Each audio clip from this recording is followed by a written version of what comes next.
Hey, it's Matt the old Florida boy. Today, we're going to do something entirely different. Keeping with my redneck southern boy image, we're going to go over to my neighbor's house and he's going to show us how to make some homemade wine. This ought to be interesting. So, stay with me. Let's make some wine. That's very long. All right, here we are at my next door neighbor Mike's house, and he is going to give me a sample. There's Mike.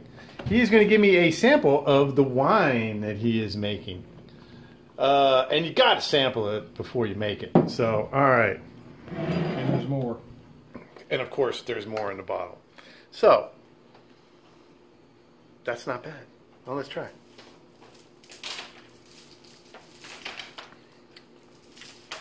That's not bad, man. That's not nearly as sweet as the other stuff. No. People ask me what kind of wine I'm making, and that's my answer right there. That's the basic ingredient. Welch's 100% grape juice. Right. You can't make wine without killing a bunch of grapes. Right. So. Don't buy the garbage. Always. Wow. Concord grapes. Good stuff. Now, in keeping with my true redneckedness, we are gonna learn how to make some of this wine, because you never know when you might need to know how to make some wine. So we're going to go right over here to the table, and Mike is going to give us a little class on how to make wine. So stay with me. Here we are at Uncle Mike's house. We're going to make some Welch's grape wine. This ought to be good. Which is my favorite. Ooh. People ask me what kind of wine I'm making, because I said I don't buy any wine anymore. I make my own, and they say, "What are you making?" I say, "I make Welch's." And you probably attest that it does have kind of a Welch's taste to it. It does. It does. And it's a nice flavor. It is. But I started making wine way back. In the 1800s. Actually, before I was old enough to buy it. I was making it upstairs in the kitchen in my mother's house. She didn't know it. That's hilarious. And but I was having more problems with things not working out right. What I needed to do, I'm sorry. Okay, so as you're talking, he's not used to me filming this. But what you need to do is pour some off of the bottle, because it's going to build up with gases and bubbling and stuff, and you don't want it to bubble over. So I pour about to this line of the grape juice in another container. Got it. And then that's when I'm supposed to add my yeast, and I don't add much yeast. You know, maybe less than a quarter pack of this Red Star Premium Rouge yeast. Doesn't really need that much, because it builds, it grows, the yeast grows. Is that special winemaking yeast? That's or wine yeast. Oh, okay. Specifically for wine. Specifically for wine, Red Star. Red Star. Okay. And there we go. Rather than go out and buy a bunch of wine making equipment, the only thing you use is the bottle that the grape juice came in. Right. And then I put some balloons over the top to keep the wild yeast out. Okay. All the bad things. All the dust and, junk. Well, there's a lot of wild yeast. And, right. And I think that was what was harming my earlier, 40 years ago making wine. It would get wild yeast in there. But anyway, you just sit this anywhere in a, warm room. Well, this is in Florida. Every room's warm. Do you have to shake it up or do anything like that? Just so you just pour the yeast in it. Pour the yeast in. Put a balloon on the top of it and just let it sit. How long do you have to let it sit for? Well, what's going to happen after about a week, you're going to see your balloons get bigger, because the carbon dioxide yeast is gobbling up the sugar and the grape juice. And the yeast actually eats the sugar and it pisses out alcohol, right? Oh, I like that. Well, it kind of does. And gives off carbon dioxide. And gives off carbon dioxide, and the carbon dioxide is what fills up the balloon.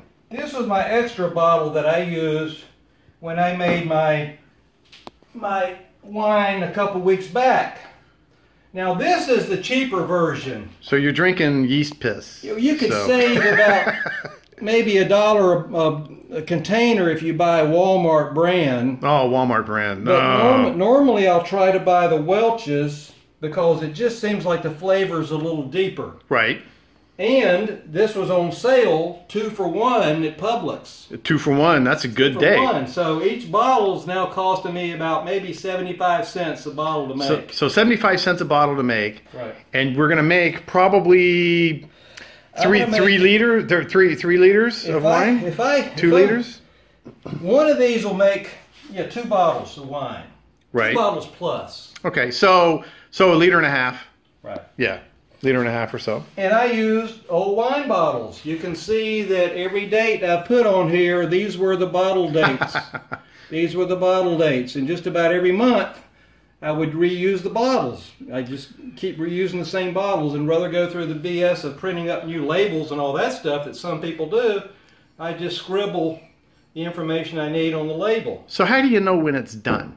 Well, when this stops burbling, it'll stop. Normally you can see little tiny air or carbon dioxide or little bubbles around the edges. Right. But I don't see any there. Normally after about 2 weeks, you're ready to bottle. Okay. And what I do when I bottle it, I'll show that. You want to cut that for a second? So Mike's going to show us how he bottles it. So after 2 weeks, you get something that looks like this. And that is pretty good.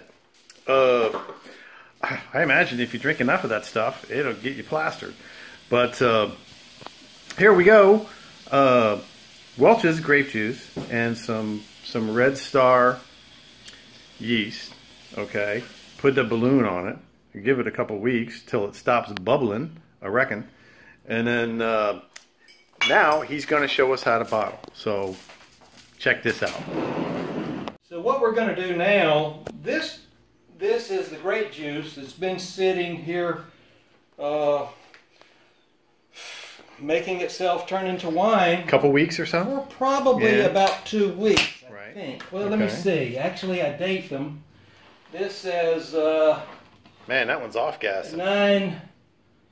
919. 9/9. So, 9/9. Oh wow. So we've got about almost 20 days. I mean, we've got over 2 weeks. So man, let's drink it. So it must be not quite ready to drink yet. There's one more process, and what we do, we get just a length of tubing here. I've marked it so it kind of helps me.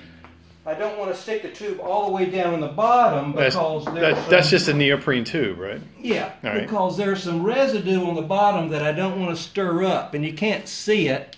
But I put a little flashlight on the other side. You can pretty much see it from here. I mean, it's a pretty good layer of junk on the bottom. Yeah. And that's basically the layer of dead yeast, right? Yeah, right. Yeah. And it doesn't hurt you. I mean, you can drink it, but it might give it an off flavor. So what I do, I try to put the flashlight where I can see the tube down here, and then I'll give it a little suck on it, get it started. My wine is starting to fill up bottle number 1. Hey, look at that. It's a good thing we got tile floors in Florida. Yeah, really. So bottle number 1 is kicking. Bottle number 1. We're looking good. I don't see any sediment being dredged up in the bottom there. That's a hell of a lot better than siphoning try gasoline. To pinch it a little bit and then go to bottle number 2. And we leave the rest for the dog to get down there. So. Yeah, well, if I had a dog. If we had a dog. What I do, I give it to the plants because it's got a lot of B vitamins, a lot of nutrients left in the bottle. Oh yeah, I bet the rest of that yeast is pretty good fertilizer. Plants love it, yeah. All right, so he's sucking that right down to about the yeast line, and that's about where it's going to go. Right, and you can now buy these great little stoppers that are reusable, and you just plug them into the top. And the good thing about these things is that if you find out that you've bottled your wine a little early and it blows the cork, there's no problem. You just put it back in. You know? Hey. And that could happen if all the yeast hasn't worked yet.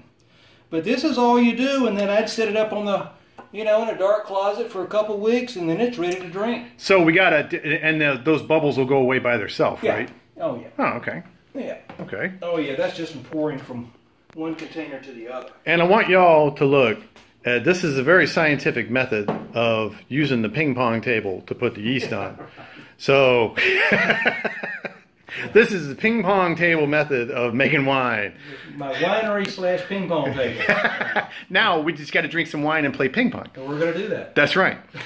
All right. So what did we learn here today? We're gonna go to the kitchen and sit down, and we're gonna talk about what we learned. Okay, that is the Florida method, the FloridaBoy survival method of, well, actually, it's Mike Edwards' method of making wine in your room that you got a ping pong table on. So, but it's FloridaBoy method of how to drink wine. All right. To your health. To your health, my brother. Thank Mike for showing us how he makes his homemade wine today. And remember, it is finally starting to cool down. The days are still 92 degrees in Central Florida, but the nights are getting down into the low 70s, so it's almost getting toward camping weather. So, once again, coming to you from my next door neighbor Mike's house, making wine. This is Matthew, FloridaBoy, saying, I'll see you on the trail.